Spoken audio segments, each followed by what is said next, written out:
വിശുദ്ധ യോഹന്നാൻ എഴുതിയ 1-ാം ലേഖനം 4-ാം അധ്യായം.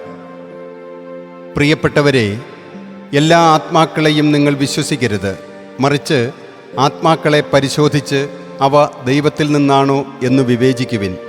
കാരണം പല വ്യാജപ്രവാചകന്മാരും ലോകത്തിലെങ്ങും ഇറങ്ങിയിരിക്കുന്നു. ദൈവത്തിൻ്റെ ആത്മാവിനെ നിങ്ങൾക്ക് ഇങ്ങനെ തിരിച്ചറിയാം: യേശുക്രിസ്തു ശരീരത്തിൽ വന്നു എന്ന് ഏറ്റുപറയുന്ന ഏത് ആത്മാവും ദൈവത്തിൽ നിന്നുള്ളതാകുന്നു. യേശുവിനെ ഏറ്റുപറയാത്ത ആത്മാവ് ദൈവത്തിൽ നിന്നല്ല. വരാനിരിക്കുന്നു എന്ന് നിങ്ങൾ കേട്ടിട്ടുള്ള എതിർക്രിസ്തുവിൻ്റെ ആത്മാവാണത്. ഇപ്പോൾ തന്നെ അത് ലോകത്തിലുണ്ട്. കുഞ്ഞുമക്കളെ, നിങ്ങൾ ദൈവത്തിൽ നിന്നുള്ളവരാണ്. നിങ്ങൾ അവരെ കീഴ്പ്പെടുത്തിയിരിക്കുന്നു. എന്തെന്നാൽ നിങ്ങളുടെ ഉള്ളിലുള്ളവൻ ലോകത്തിലുള്ളവനേക്കാൾ വലിയവനാണ്. അവർ ലോകത്തിൻ്റേതാണ്, അതുകൊണ്ട് അവർ പറയുന്നത് ലൗകികവുമാണ്. ലോകം അവരെ ശ്രവിക്കുകയും ചെയ്യുന്നു. നാം ദൈവത്തിൽ നിന്നുള്ളവരാണ്. ദൈവത്തെ അറിയുന്നവൻ നമ്മെ ശ്രവിക്കുന്നു. ദൈവത്തിൽ നിന്നല്ലാത്തവൻ നമ്മെ ശ്രവിക്കുന്നില്ല. ഇതുവഴി സത്യത്തിൻ്റെ ആത്മാവിനെയും വഞ്ചനയുടെ ആത്മാവിനെയും നമുക്ക് തിരിച്ചറിയാം. പ്രിയപ്പെട്ടവരെ, നമുക്ക് പരസ്പരം സ്നേഹിക്കാം. എന്തെന്നാൽ സ്നേഹം ദൈവത്തിൽ നിന്നുള്ളതാണ്. സ്നേഹിക്കുന്നയാരും ദൈവത്തിൽ നിന്ന് ജനിച്ചവനാണ്. അവൻ ദൈവത്തെ അറിയുകയും ചെയ്യുന്നു. സ്നേഹിക്കാത്തവൻ ദൈവത്തെ അറിഞ്ഞിട്ടില്ല, കാരണം ദൈവം സ്നേഹമാകുന്നു. തൻ്റെ ഏകജാതനായ പുത്രൻ വഴി നാം ജീവിക്കേണ്ടതിന് ദൈവം അവനെ ലോകത്തിലേക്ക് അയച്ചു. അങ്ങനെ ദൈവത്തിൻ്റെ സ്നേഹം നമ്മുടെ ഇടയിൽ വെളിപ്പെട്ടിരിക്കുന്നു.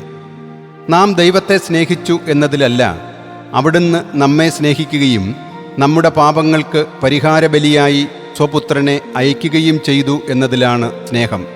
പ്രിയപ്പെട്ടവരെ, ദൈവം നമ്മെ ഇപ്രകാരം സ്നേഹിച്ചെങ്കിൽ നാമും പരസ്പരം സ്നേഹിക്കാൻ കടപ്പെട്ടിരിക്കുന്നു. ദൈവത്തെ ഒരുവനും ഒരിക്കലും കണ്ടിട്ടില്ല. എന്നാൽ നാം പരസ്പരം സ്നേഹിച്ചാൽ ദൈവം നമ്മിൽ വസിക്കും. അവിടുത്തെ സ്നേഹം നമ്മിൽ പരിപൂർണമാകുകയും ചെയ്യും. ദൈവം തൻ്റെ ആത്മാവിൽ നിന്ന് നമുക്ക് തന്നിരിക്കുന്നതിനാൽ നാം അവനിലും അവൻ നമ്മിലും വസിക്കുന്നു എന്നു നാം അറിയുന്നു.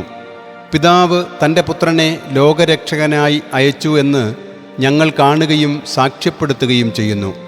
യേശു ദൈവപുത്രനാണെന്ന് ഏറ്റുപറയുന്നവനിൽ ദൈവം വസിക്കുന്നു. അവൻ ദൈവത്തിലും വസിക്കുന്നു. ദൈവത്തിന് നമ്മോടുള്ള സ്നേഹം നാം അറിയുകയും അതിൽ വിശ്വസിക്കുകയും ചെയ്തിരിക്കുന്നു. ദൈവം സ്നേഹമാണ്. സ്നേഹത്തിൽ വസിക്കുന്നവൻ ദൈവത്തിലും ദൈവം അവനിലും വസിക്കുന്നു.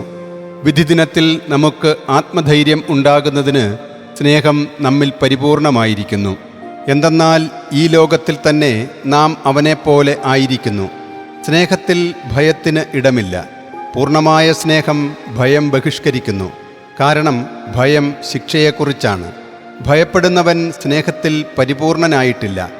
ആദ്യം അവിടുന്ന് നമ്മെ സ്നേഹിച്ചു. അതിനാൽ നാമും അവിടുത്തെ സ്നേഹിക്കുന്നു. ഞാൻ ദൈവത്തെ സ്നേഹിക്കുന്നു എന്ന് ആരെങ്കിലും പറയുകയും സ്വന്തം സഹോദരനെ ദ്വേഷിക്കുകയും ചെയ്താൽ അവൻ കള്ളം പറയുന്നു. കാരണം കാണപ്പെടുന്ന സഹോദരനെ സ്നേഹിക്കാത്തവന് കാണപ്പെടാത്ത ദൈവത്തെ സ്നേഹിക്കാൻ സാധിക്കുകയില്ല. അവനിൽ നിന്ന് ഈ കൽപ്പന നമുക്ക് ലഭിച്ചിരിക്കുന്നു: ദൈവത്തെ സ്നേഹിക്കുന്നവൻ തൻ്റെ സഹോദരനെയും സ്നേഹിക്കണം.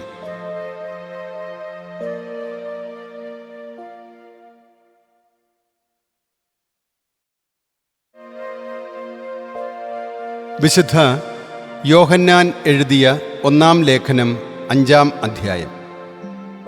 യേശുവാണ് ക്രിസ്തുവെന്ന് വിശ്വസിക്കുന്ന ആരും ദൈവത്തിൽ നിന്ന് ജനിച്ചവനാണ്.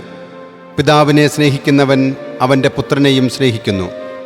നമ്മൾ ദൈവത്തെ സ്നേഹിക്കുകയും അവിടുത്തെ കൽപ്പനകൾ അനുസരിക്കുകയും ചെയ്യുമ്പോൾ അതുവഴി ദൈവത്തിൻ്റെ മക്കളെ സ്നേഹിക്കുന്നു എന്ന് നാം അറിയുന്നു. ദൈവത്തെ സ്നേഹിക്കുകയെന്നാൽ അവിടുത്തെ കൽപ്പനകൾ അനുസരിക്കുകയെന്നാണർത്ഥം. അവിടുത്തെ കൽപ്പനകൾ ഭാരമുള്ളവയല്ല. എന്തെന്നാൽ ദൈവത്തിൽ നിന്ന് ജനിച്ച ആരും ലോകം ജയിക്കുന്നു. ഇതാണ് ലോകം കീഴടക്കുന്ന വിജയം, നമ്മുടെ വിശ്വാസം. യേശു ദൈവപുത്രനാണെന്ന് വിശ്വസിക്കുന്നവനല്ലാതെ മറ്റാരാണ് ലോകം ജയിക്കുന്നത്? ജലത്താലും രക്തത്താലും വന്നവൻ ഇവനാണ്, യേശുക്രിസ്തു. ജലത്താൽ മാത്രമല്ല, ജലത്താലും രക്തത്താലുമാണ് അവൻ വന്നത്. ആത്മാവാണ് സാക്ഷ്യം നൽകുന്നത്. ആത്മാവാണ് സത്യം. എന്തെന്നാൽ സാക്ഷ്യം നൽകുന്നവ 3 ആത്മാവ്, ജലം, രക്തം. ഇവ മൂന്നും ഒന്നിലേക്കാണ് നയിക്കുന്നത്. മനുഷ്യരുടെ സാക്ഷ്യം നാം സ്വീകരിക്കുന്നെങ്കിൽ ദൈവത്തിൻ്റെ സാക്ഷ്യം അതിനേക്കാൾ ശ്രേഷ്ഠമാണ്. ഇതാണ് ദൈവത്തിൻ്റെ സാക്ഷ്യം, തൻ്റെ പുത്രനെക്കുറിച്ച് അവൻ നൽകിയിരിക്കുന്ന സാക്ഷ്യം. ദൈവപുത്രനിൽ വിശ്വസിക്കുന്നവന് അവനിൽ തന്നെ സാക്ഷ്യമുണ്ട്. ദൈവത്തെ വിശ്വസിക്കാത്തവൻ ദൈവം തൻ്റെ പുത്രനെക്കുറിച്ച് നൽകിയ സാക്ഷ്യം വിശ്വസിക്കാത്തതുകൊണ്ട് അവിടുത്തെ അസത്യവാദിയാക്കിയിരിക്കുന്നു. ഇതാണ് ആ സാക്ഷ്യം. ദൈവം നമുക്ക് നിത്യജീവൻ നൽകി. ഈ ജീവൻ അവിടുത്തെ പുത്രനിലാണ്. പുത്രനുള്ളവന് ജീവനുണ്ട്, ദൈവപുത്രനില്ലാത്തവന് ജീവനില്ല. ഞാൻ ഇവയെല്ലാം എഴുതിയത് ദൈവപുത്രൻ്റെ നാമത്തിൽ വിശ്വസിക്കുന്ന നിങ്ങൾക്ക് നിത്യജീവനുണ്ട് എന്ന് നിങ്ങൾ അറിയേണ്ടതിനാണ്.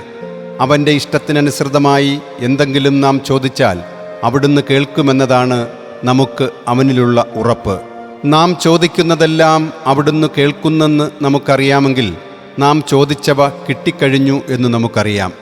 മരണത്തിലേക്ക് നയിക്കാത്ത പാപം സഹോദരൻ ചെയ്യുന്നത് ഒരുവൻ കണ്ടാൽ അവൻ പ്രാർത്ഥിക്കട്ടെ, അവന് ദൈവം ജീവൻ നൽകും. മരണത്തിലേക്ക് നയിക്കാത്ത പാപം ചെയ്യുന്നവർക്ക് മാത്രമാണിത്.